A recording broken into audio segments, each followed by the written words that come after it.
Ipinagluto ko nga dyan si Ori ng pansit dahil kaarawan niya, mga mari.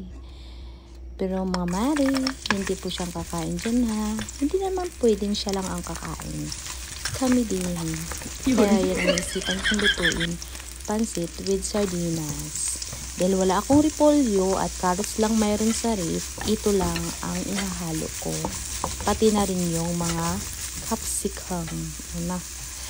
Iba-ibang kulay na capsicum mayroon ako. May orange, red,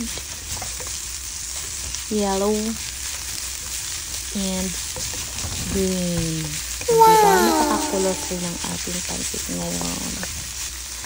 Tapos sinunod ko naman ang sardinas. Ito yung pinaka sahog natin, yung sardinas. Mga mari, sipin nyo, masarap ang pansit kapag sardinas din yung sahog, diba? Ito yung malakasang pansit kapag sa probinsya. Tapos nilagyan ko lang dyan ng konting oyster at tubig. Pakuluan lang natin yan. At tsaran, kumulo na. Dahil kulang lang o konti lang ang aking pansit bihon, dinagdagan ko lang siya ng sutanghon. Pareho lang naman yung pansit.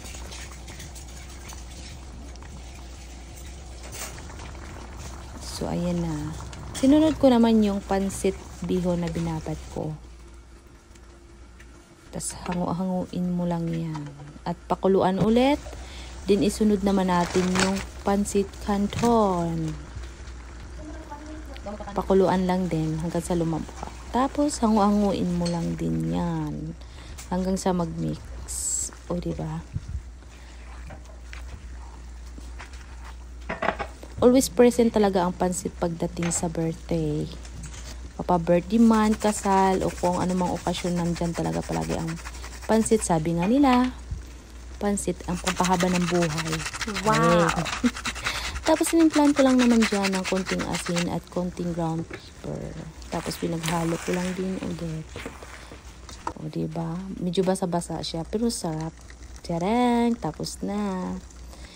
Nag-imbento nga din ako ng pagkain ng aking Yonica Eha. Charot. Ang ginawa ko lang naman dyan is pinaghalo ko lang yung carrots, chicken, and egg. Ginigrinder ko lang yan sila. Walang halong mga spices. Talagang pure lang siyang carrots, chicken, and egg. Yan yung ko sa kanya handa.